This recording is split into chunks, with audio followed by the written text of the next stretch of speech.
Hej och hjärtligt välkomna till Feministiskt Perspektivs Rosa Guidens och sättningsmonter här på Bokmässan. Vi är väldigt stolta att ha våran huvudgäst Helen Pankhurst här, and this is the time when I switch into Swinglish, as we call it. I'm gonna do my best. Helen Pankhurst, professor, author, women's rights activist from Great Britain, and also the granddaughter of Sylvia Pankhurst. We will talk more about her, great-granddaughter of Emily Pankhurst. Warmly welcome. Thank you, pleasure to be here. You've been very busy. You arrived Friday. You went straight to the archive. We will talk about that as well. And there's been, many people, magazines have asked especially for you. Did you know there was such an interest for you in Sweden? Not really, although I know that surname carries power right throughout the world, and that there are people who identify with the courage, the strength, the determination of Emily and Sylvia, that whole family, and it's lovely to see that more than 100 years later it's still meaningful for people in so many different countries. I guess I'm slightly surprised that in Sweden, given so much has been achieved, that there's still this sense of resonance and connection. So lovely to see that. There is the story reoccurring a little bit, Swedish avant-garde feminists reaching out for the Pankhurst family. That hasn't happened before. But I'm very happy to say you brought a lot of hope, new ideas and different perspectives to us. That me for one, I'm feeling much better now than before you came. Yeah. We've had a few talks, but I would like to start asking you. You've been celebrating women's votes 100 years for quite some years now. How would you sum up such a experience? So, you know, if you look at some of the things like how often we are encouraged to celebrate, there is this day, isn't there? There's International Women's Day on the 8th of March, or there's the 11th of November, the International Day of the Girl Child. So we're allowed the odd day, you know, or even these key events, like the centenary or 50 years or whatever. And it seems to me we need to grab hold of those days. We must celebrate, we must enjoy them, but we must extend them. So, you know, I was sharing earlier that I think we're trying to extend the 2018 centenary of women, some women getting the vote in the UK, to all women getting the vote in 2028. So we're using 10 years, and we're saying let's use this decade of action in a way to increase the pressure to keep talking about it. And I'm noticing similar things with the International Women's Day. In many places they're being turned into International Women's Month. A lot of people are using the whole of March to be active and celebrate and keep pushing for change. So I think that's what we have to do. Use those moments, both the centenaries and the individual days, but capture more and do more with them, and celebrate as well as keep on the fight. I know you're very active in organizing 8th of March in London, and you have a week actually. What would you say, how was the interest in these issues last year, having this celebration going on? Was there an increase of interest in London? Yeah, so 2018 there was massive interest in the United Kingdom around the centenary of the vote, and many different organisations did things. The government put some funds towards things. So, for example, there was a number of statues that went up, including the statue of Emily Pankhurst in Manchester, thanks partly to funding from the state, from the government. But a lot of initiatives by individual organisations, charity organisations, women's rights organisations, and then funnily also other things. So the Mayor of London initiated a Behind Every Great City campaign. So they encouraged all of the large companies in their windowsills to do, in their window displays, to do anything connected to the centenary. So, for example, Harrods did a big kind of image of the suffragettes, used the suffragette colours. And then Harvey Nichols, which is another large store, asked me to get involved in actually symbolically and in reality breaking a window So in Knightsbridge, we were there, and not just me, but some other feminist activists of today, breaking a window in symbolic link to the past, but also the link to shattering glass ceilings and all sorts of other imagery that we could conjure up. Can you describe that? Oh, it was brilliant. It was absolutely brilliant. We should try that at home. Quite expensive though. We're gonna go back to where it all began, I think. This, and then we start with your great-grandmother, Helen Pankhurst. Well, in short, there's a longer version here in her own words. How would you describe her growing up with her, well, her existence in the past? So I think she is the one icon in the UK and beyond of a woman that represented that first wave of feminism, of a strong woman who used her voice, her power, her determination, her resistance to stand up for women's rights. So she is iconically that image, that one face. And then I think there's other really interesting things about that image. So firstly, in some ways it was a military fight. So it's a fight. On the other hand, she was very feminine and used her femininity in the images that you see. So you combine this idea of the fight with feminine methods, and I think that was actually very powerful. So at the time, they used the images. You know, people had postcards of their favourite icon, and you had different postcards for the different women. Annie Kenny, the working class, the mill girl, became a poster girl of her time amongst the suffragettes. But of all of them, historically in the past and still today, if there's one name that gets remembered, it is Emmeline. It is the mother figure not just of those in the family, but mother figure to the whole campaign. What do you know, what actually drove her? What was behind that courage and stubbornness she showed? So the stories within the family are that she was the oldest of many children, and she showed quite a lot of determination even as a young child. And then, you know, gradually you see that emerge. You see her experiences, she sees things, she gets involved, and she is politicized partly through the anti-slavery campaign and also her mother's involvement in suffrage issues.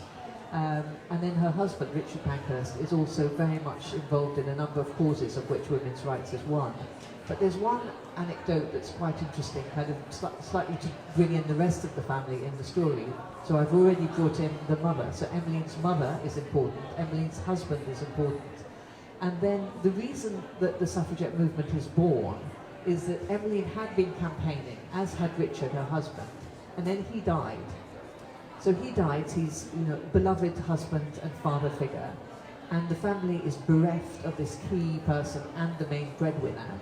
And Emmeline gets some money as a registrar of births and deaths, and on this, as a registrar, she sees all of these births of women without putting the father figure of their child, because it's birth out of wedlock and all the costs that are borne by women. And then the ILP, the Independent Labour Party, decides to raise some money on behalf of the Richard Pankhurst who's dead, and Emmeline says yes, that would be great. They are thinking she's going to be a poor family, a poor mother, she might need some money. Her pride says, no, let's do it in honour of Richard. And then the ILP, the Independent Labour Party, decides to build a hall in memory of this great man. And he was a really interesting, really powerful man. And they build a hall, and they ask Sylvia, the artist, in the family, Sylvia was already emerging as an artist, to do the insides decorations of the hall. So she paints painstakingly, in honour of her father, the images that represent some of his values. And then the ILP decide this hall, built in honour of Richard Pankhurst, who believed in gender equality, decorated by his daughter, is going to be for men only. It's going to be a club for men only. And it's at this point that they decide that Emmeline says, this is ridiculous, let's do something, deeds not words, and that's when the suffragette movement is born. I see. And this, I want to I want to share with you, you can all find in this book, Deeds Not Words. Unfortunately, it's sold out here in Sweden right now because of your visit, but it's quite possible to order it on internet or through English bookshop. And this, this book has been called Page Turner by one of our journalists here during the week. And it's quite fascinating. It's been sold out. Not so many books been sold out here. But this comes, you write this book when it's 100 years. When did you start with this book and how and why? So a lot of people are interested in that history, and I think the publishers, when they first approached me, thought I would write a book about the suffragettes, about what it's like to be descended to all of them. And I am interested in that, and everybody else is as well. But one of the key questions that everybody asks is, what would they make of the world today? And you know, what would the suffrage campaigners here in Sweden make of the world today? And I think that is the most interesting question. It then leads to what would they then do to continue the struggle. So that book, the book is in three sections. The first is about the suffragette story, their own history. The second is how far have we got, looking at different areas of women's lives. And the third is then what? What can we do? What should we do? What would they do going forward? Which is interesting because that was before getting your book, that was the exact approach from us on this theme. What then must we do? And I also found it fascinating that the exact words, deeds not words, are working so well today. But we're going to get back to that because we're going to talk a little bit about your family still. Which is very interesting because of the daughters of Helen Pankhurst. Basically in your family, you have the different feminist directions or ideological approaches, which concludes that you have had the same conflicts within your family that we're still fighting here today. And I thought, well, I know you got interesting thoughts on this. How did it come in the first place? Your Sylvia's sisters choose such a different paths, and how did you cope with it in the family? So at the time, it was coped with very badly. So there was a major schism, major difference of opinion that split the family for many years, and it was unreconcilable in terms of some of the family and reconcilable in some of the others. But let me explain some of the differences, and I think that they resonate still to today, you know, as you're pointing out, within the feminist movement and within any movement as well. So before I start on the reasons for it, one of them is actually personality. You know, sometimes within a family there are different personalities, there are different jealousies, there are different relationships, who's the father's favourite, who's the mother's favourite. There are things like that that probably underpin the story. But then if you look at the substantive issues, they differed around many of the critical questions. So they differed on things like, do you say that this is a fight for women and therefore all women? And do you not accept any compromises? Do you say, let's get the foot in the door for some women, and if some women have the vote, then that's already a real important thing, and those women will get it for other people. Bearing in mind at the time that many men didn't have the vote either. Or do you say, but as women, we have to stick to the idea of women, it has to be all women? Or are you kind of pragmatic and say, well, just some women, it's good enough, it's a start, and then they will do it. So incremental or absolute. It was a critical question, it remains a critical question. Do you just focus on the vote, or do you look at the link between the vote and other causes around women's rights? They were divided on that issue. Do you align to other social causes? Do you look around you and say, okay, that other vulnerable group also is aligned to our issue, so women and some other cause, and you say, let's have a joint tactic, or do you say, no, let's just focus on women? do you say to yourselves, this is about democracy, so you all discuss, don't make any decisions, one person, everybody has to agree it, you have to discuss because it's about democracy? Or is it about making decisions quickly, and is it about power and you have to have a leader? And the leader and the deputies, and that's how you follow, you obey the leader. What would the right approach be? And then what about militancy? If this is a power, if this is a fight for power, men traditionally have done it in one way. Why not do it in exactly the same way? Are you introducing double standards if you say women should do it differently? And if you are allowing some level of violence, at what point do you say this far and no further? What is the role of men? Should men be side by side? Or should they be behind? Should they be in support? If this is just about women's voices, you need to increase women's capacity. They need to test out their abilities to do all of these things. But bear in mind, at the time, many men didn't have the vote either. So are you creating a false schism and dichotomy between men and women? And how should you approach that? At the time, there were issues of empire, of Irish Home Rule, and attitudes to the whole British Empire. Do you support the empire, or do you believe that it's a bad thing? Do you act against it? Issues of class, so many issues that were there, let alone whether you align yourself to a particular party. Do you look around you and say which party is most likely to take women's interest into account, or do you say none of them are? And actually it's important to look at different parties. So within my family, in the end, you have, at the very end, they're buried in different continents, and I think symbolically that's just a really good summary of how much they disagree. Emmeline started off as one of the founding members of the Independent Labour Party, then went into the Women's Party, which she founded with Christabel, then became a Conservative. Christabel became a Conservative as well, and she went through a phase of being very, very religious and thought religion was the solution in terms of women's rights. She also was very keen on talking about the link between votes for women and chastity for men, because she saw the double standards around sexuality and male sexuality as part of the problem.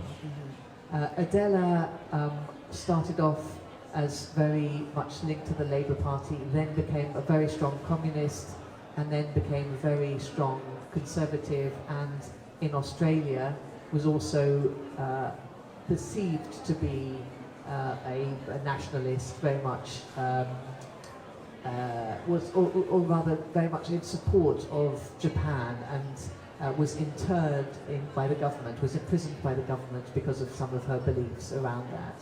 So, i.e. a sense that she had become a fascist, question mark, by her granddaughter, who has a different perspective on that. And then Sylvia, almost finished, but Sylvia went on to get involved in all sorts of causes, and I think you could describe as somebody who was an intersectional feminist in many ways, was very much associated with the left wing, and there's a lot more I can say about her. But so in one family you have many, many differences of opinion. I mean, it sounds like a government discussion going on every day. Did that actually happen, or? No, they split in many. So the main split was Sylvia being expelled by the party, Adela being told to go to Australia with a one-way ticket, and then Christabel and Emmeline remaining very much having similar views. My father is born out of wedlock, as they put it at the time. Sylvia didn't get married to her partner for many reasons, including the issue of not being able to vote if she had married him, because he was an Italian and she would have lost her right to vote, but also because of ideas about feminism and the loss of power that married women got. So when my father was born, Emmeline refused to meet him. So that was, massive. There was a reconciliation between the two sisters, between Christabel and Sylvia, many, many years later. Saying as Sylvia was a kind of intersectional feminist, that's really early. We could say in the late 90s, there was a theory on in the high schooling, and so how was it she was very much ahead of her time in this, being an intersectional feminist. Why was that? So I spent my life trying to argue the value of the different women in this story, because I think all of them, I think the reason they were so successful because they were all of them with these different opinions, and I think that's really important. But there's no doubt that I think Sylvia is the most relevant to the way the world has shifted, and that her views were ahead of the way that the world has progressed. And I think a summary of it in a way is, so she went on to live in Ethiopia, and we have at home a little paperweight that was made by some students in Jimma, in one part of Ethiopia, and on it is the single word others inscribed on it. And I think what Sylvia understood from the beginning and was interested in from the beginning was that this wasn't just about me, a single woman with a particular background. It was about the links between vulnerabilities of different kinds. So she goes and sees and paints women in the north of England, working class women, the fisherwoman, the mill worker, the potter, and she sees their lives and witnesses that, documents it, and then is aware of them later on. She starts editing a newspaper and hears the voices of many women and men and their problems and echoes those back. What was it called? It was called the Workers' Well, it was called the Women's Dreadnought first, then it became called the Workers' Dreadnought. So she identified as a socialist? Very much so. In fact, she is quoted more by Lenin than any other British socialist at the time, as in Lenin was more aware of her than any other British socialist stroke communist at the time. So she was very, very visible in those spaces. Very interesting, because it seems like Lenin lost some of her good advice on the way. Yes, and she lost patience with him. I mean, absolutely. What did you say about him? She saw this control of power that was happening, and I think she believed in. So the way that she ran the East End suffragette was very much to have people speak their voices and their experiences. Just one example of that is that there was a lot of this force feeding in prison and the hunger strikes in prison. And on one moment she decides to continue the hunger strike when she's taken out of prison, unless Asquith meets a delegation of working class women. And she continues the starvation and literally is dying at the point at which Asquith agrees finally to meet a deputation of working women. And Sylvia is asked to go to that deputation as well, and she refuses. She says this has to be the voice of working women, working class women telling their stories. It's their stories, not mine. So she creates the moment that allows that to happen. And she doesn't speak for them. She's not even in there. She creates the space so that other people can put their views. And you see that time and time again. So she is the first person to employ a black journalist on the Workers' Dreadnought at that time. It's at one cause after another, which now we understand and recognise she was doing at the time. One final point is this idea that whether you just deal with the vote or whether you look at the practical realities of women's lives. And working in the East End of London, she sees the poverty and the difficulties that women are experiencing, and collectively they find solutions to it. So they turn a pub that was called the Gunner's Arms into the Mother's Arms, and it becomes a creche. They create collaborative, cooperative work and legal help and all sorts of other forms of direct intervention to support women. So meanwhile, in Russia, Lenin is kind of operating a different way, but her view was very much more the sense that people themselves have to find solutions to how you should do things. A much more collectivized view, I suppose, of solutions. It sounds like libertarian socialism, which was not strong at all in England at the time. No. Would you agree? Correct. But it sounds also like deeds, not words. Was that in common for all the three sisters? They stuck to that? They stuck to deeds, not words, but more. She was the only one who turned it into other form of practical needs, not just strategic interests. So the deeds that Emmeline and Christabel and Adela would have been involved in were more to do with campaigning deeds. So leafleting, speaking, being imprisoned, the direct action in terms of the stone throwing and so on. They didn't move into this form of, how else can we help? What else can we do? During these days, you stressed several times that there has been a lot of focus only on the violence, that suffragists are known for using violence, but as you pointed out, there have been 40, 50 years of struggle before that. Maybe you could elaborate a little bit on that to correct the picture. Yeah, I mean, they were, if anybody's interested in PR or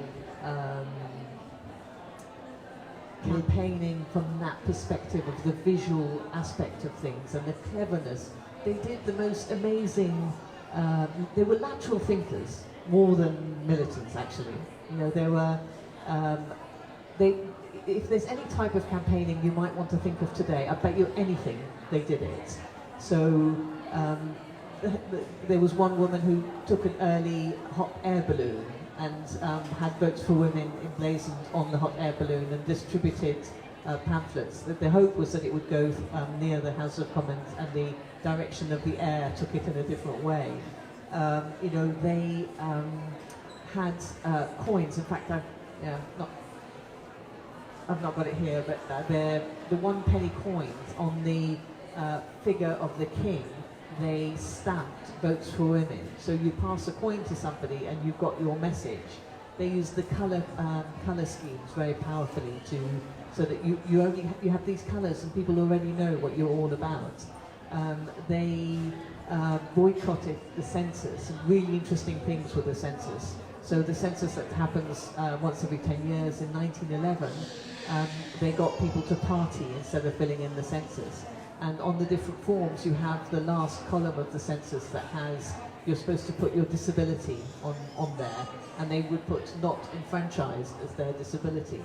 And they were just really innovative, natural thinkers about how to get the message. There's no part of women's lives where the message wasn't thought of. The jewellery, you name it, they did it.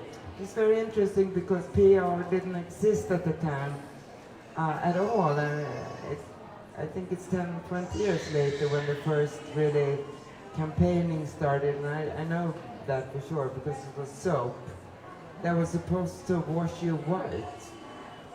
Yeah, it's true. It's an American story about that.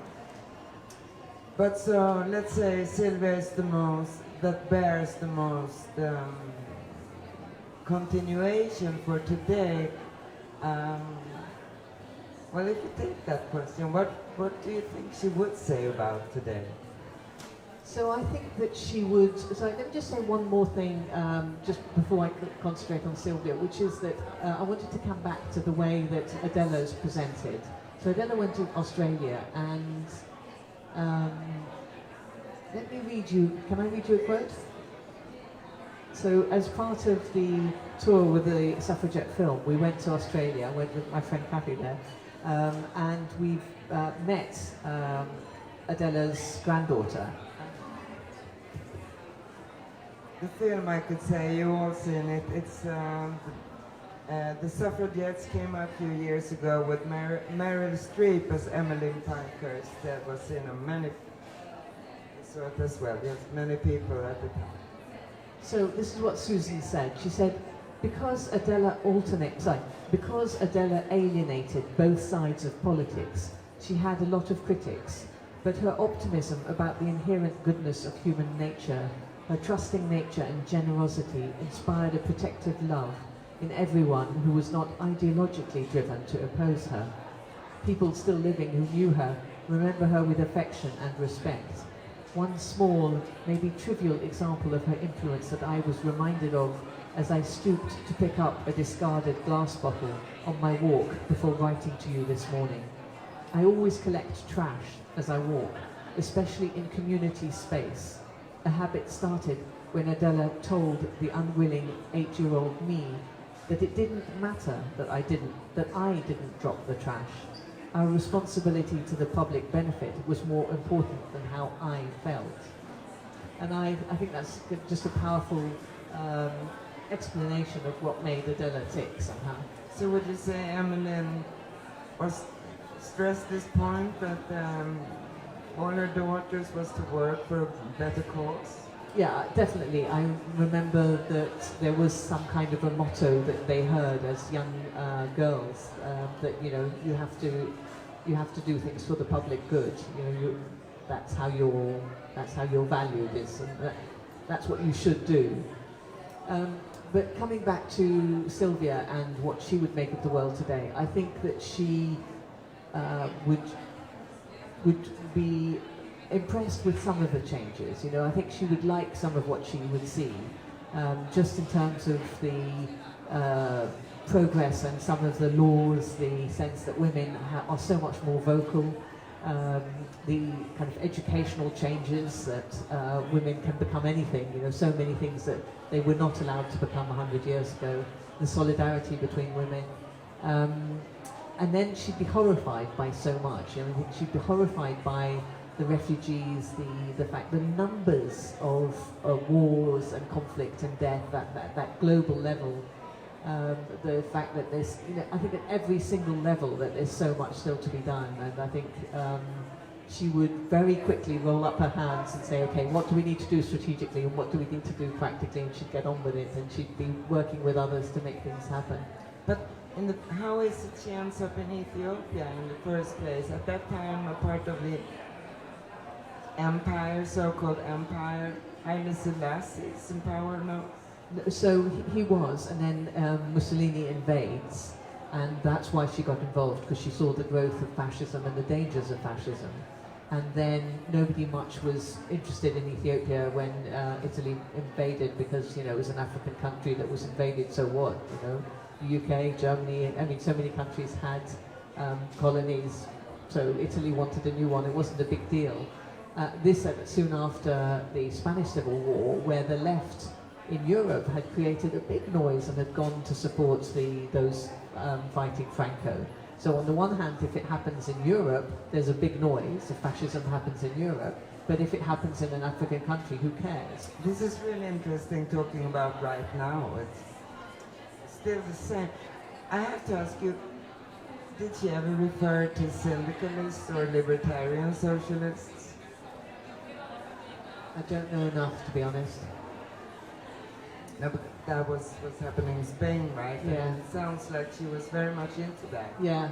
So the whole picture. Yeah, no, absolutely. And in terms of the link with Ethiopia, it was not that she thought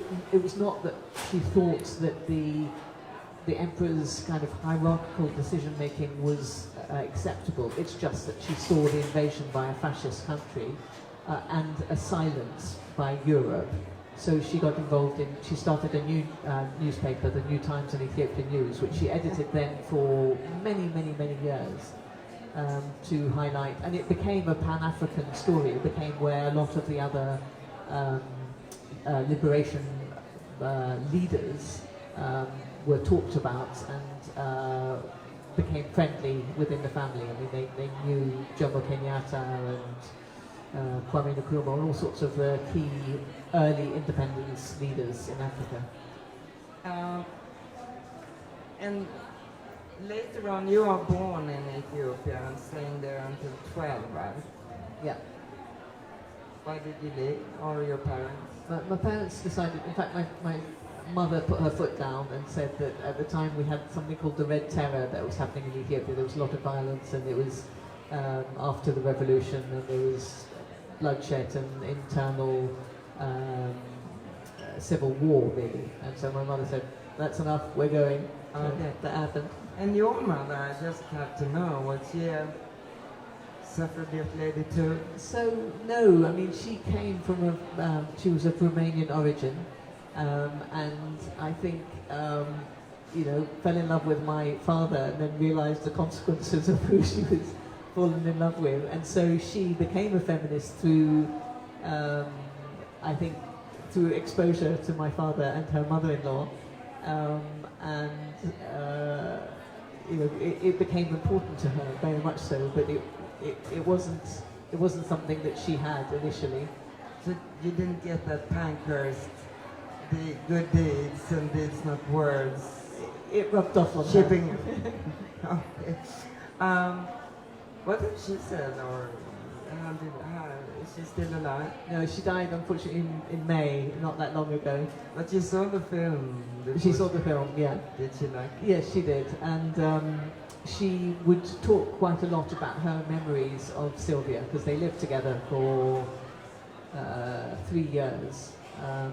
And she would narrate in particular, almost always she would remember how difficult Sylvia found it to eat because of all of the force feeding. So food was problematic for Sylvia. It had to be mashed up, and she had digestion problems all her life.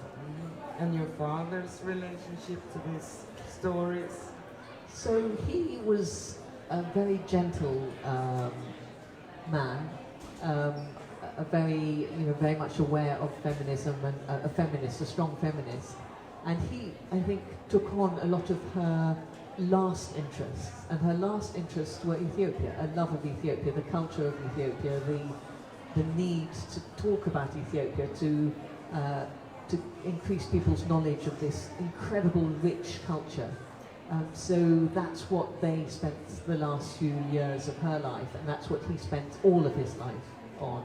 So he is very well known in Ethiopia as a cultural historian and somebody who has promoted Ethiopia's history in all forms to all people.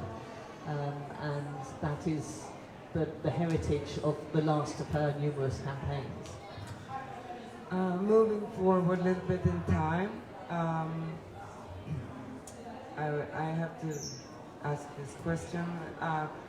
So women fight for their vote, their rights, and 100 years ago, you could say in Sweden we were late, we were the last country in the Nordic country, as you know. And there is of course something to celebrate. Now, society there's a lot of similarities in society. For instance, the polarization at that time. And we all know what happens in the 30s and the 40s. We have one of many European wars, but we have the Second World War. Writing about the story from a feminist perspective, what does that say about the time, the polarization, the likenesses, if you will, between today and tomorrow and the Second World War? I thought a lot about that lately, and it's horrifying. Yeah. Sequel.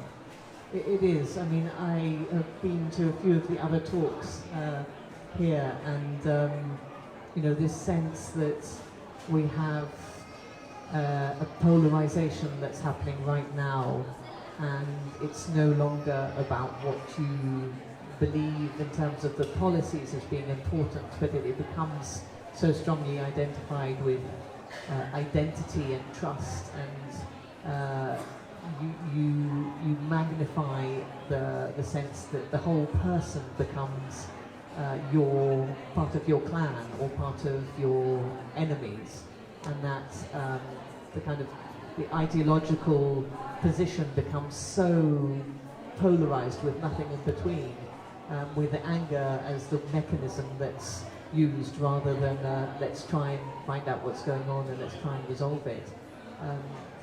Many people are making that parallel with the Second World War.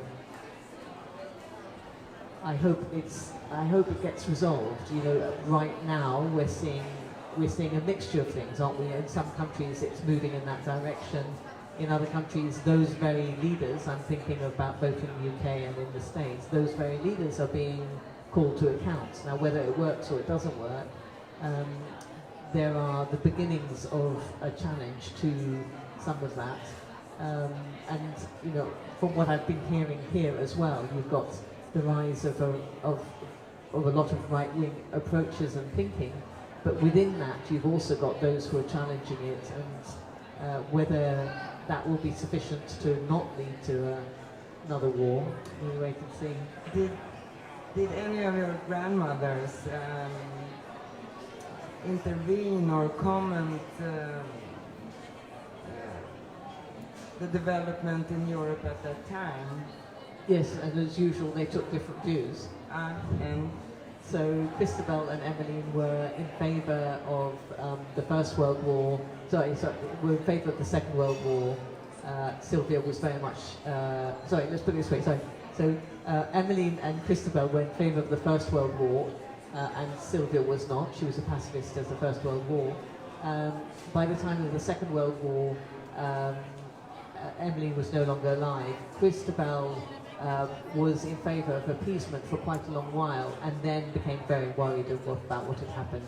Sylvia, who had witnessed some of the Italian black shirts behaviour, was very, very quick to warn about the dangers of fascism and the need to act militarily. So again, different views. It's all in the family here. It's very interesting. 1 hour already, no? Yes, I will. I will. I just want to come a little bit closer to now, but there is a few things there, because I hear you talk about what you could learn of the community, of the different perspectives. Could you say something about that? Yeah, so I think what we have to do is avoid the othering, avoid this sense that it's my feminism or no other form of feminism. I'm a feminist, but you're not a feminist. And it's the richness of the tapestry of the different types of feminism that will achieve things. So if you have a young sports woman who, through her sports, is enacting feminism, that's what that is. That's feminism in action. And she might not be a feminist in many other ways, but she is changing the way other young people are responding to that sport, or even the way men are responding to that sport. I don't know whether it's changed here, but in the UK now we have men watching women as footballers, and so there's a sense there that what's happening is that those women in their feminism in sports are changing all sorts of other things. Or it might be, in the films that we watch, if we have films such as Suffragettes being shown. Are bad feminists? I promise to open up the floor for some questions. Did I miss something? Actually, one question I do have, and then I will open the floor.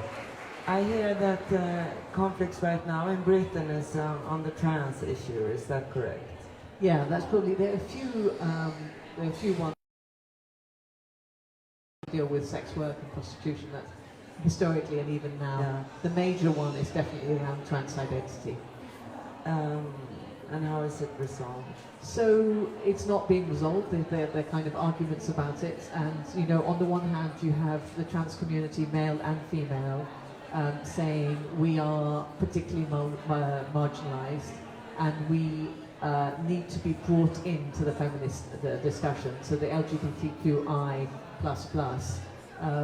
kind of box doesn't always work, and that, for example, if there are spaces that are for women only, they should be inclusive of women who have transitioned. You have feminists who say that is dangerous because all of the space that feminists have gained will be lost by including people who've become women and don't have all of the women's experiences. And there's been one case that has been used a lot by those who are worried about this new trans inclusion, and that is of a transitioned woman in a prison who asked to be put into a women's prison and then abused a couple of women, one and then another, because that person was moved.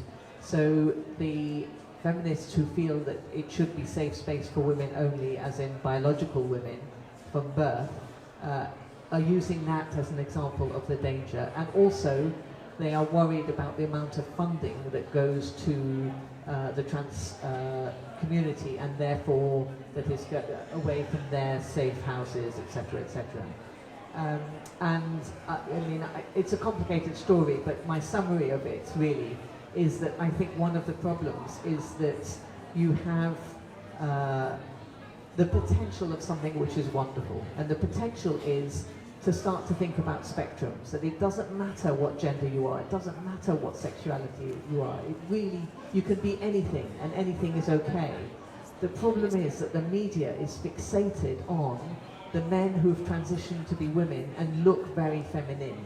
So whenever there's a conversation about trans, the image that you get is of that man who's transitioned to be a woman and who looks very feminine, and all the other bit gets forgotten. And that's another kind of problematic in all of this.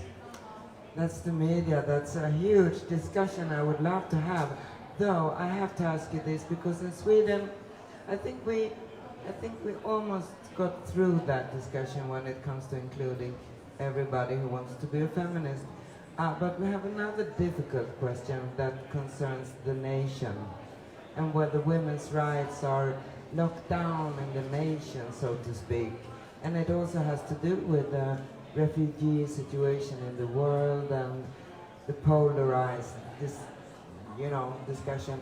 Do you have that dividing feminism in Britain? I suppose it's a whole Brexit issue, really. I mean, that's where it plays out. So those who believe in England for England, English people, and those who believe in wider internationalism, and that's exactly what the whole Brexit story is about, really. So that divides, like the society divides feminists. Yeah, absolutely. Well, okay. Now we know. Now I'm gonna open the floor for questions. I'm sorry for talking so much. Is there somebody who wants to ask Helen a question? There was somebody who came. Our Jenny. We have so many questions for you. Yes, I wanted to ask you, the vote was one struggle that united feminists of different types. Is there such a question today that could be unifying women, one more important than all others? So I think the really interesting thing is you could talk about the waves. You know, there was the first wave which was political, there was the second wave which was economic, there was the third wave which was around sexuality and identity, and people are saying there's a fourth wave which initially they were describing in terms of IT-based, social media type feminism. And then Trump happened and the massive marches, which were the traditional way back to feminism 101. So the very definition of where we're at now, I think, is changing. But I think that we can't say in advance what the one issue is going to be that brings people together. I firmly believe that if everybody picks up on the issues that are important to them, and then you just see, and a magic happens out of somewhere. And the magic that's happened recently has been Me Too. And it's just become a global, the agency of a few has created the cultural norm change, which has created institutional changes. The number of safeguarding posts that organizations have now created for all their HR companies, the number of governments now that are looking at their legislation, the number of parliaments, the number of, so we have this massive wave from the individuals to culture to institutional change. And it happens to be focused on workplace violence. I think tomorrow there could be something else and it creates another wave. So to me the thing is, keep on campaigning in whatever you're doing, and then when these moments are there, just make sure you're there as well and amplify those moments.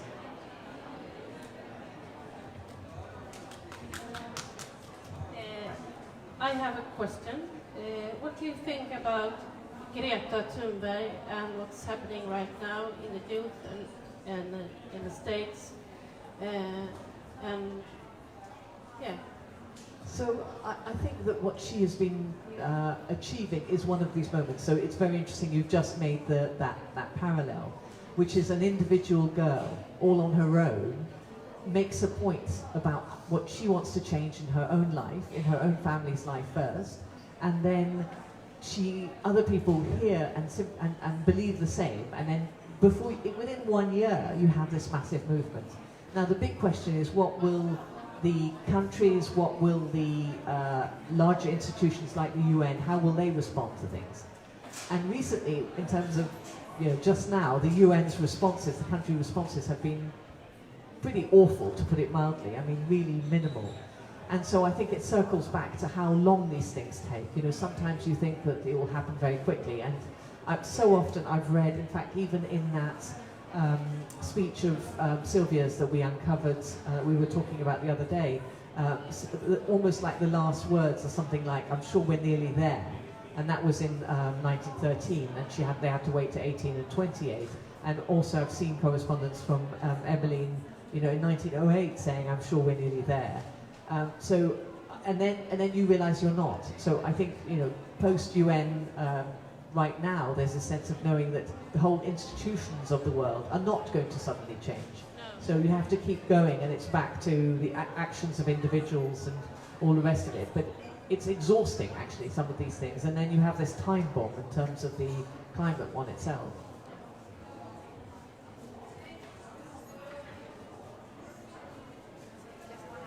Just one last question. The feminism you have been arguing for here, how much do you think that the divisions within your family has influenced the way you view this issue? Massively. I think because I had to think about these different perspectives, and because I didn't want to pick one against the other. I mean, I try and be neutral. I'm not, but I do try and see the position of the different members of the family. But I think it's quite interesting. Most people expect me to be much more aggressive and militant and singly, and to approach things in a very simple, this is the solution, this is the way, let's do it, let's go out there. And I'm not that kind of person. And I think I'm not that kind of person partly because I've seen the different approaches, and quite frankly, I see the value of the different approaches. So I think having seen all of those conflicts within one family and the damages that creates might be why I hold the views that I do in terms of the value of collaborations and consensus. And a lot of the work that I've been doing more recently is around those type of collaborative initiatives.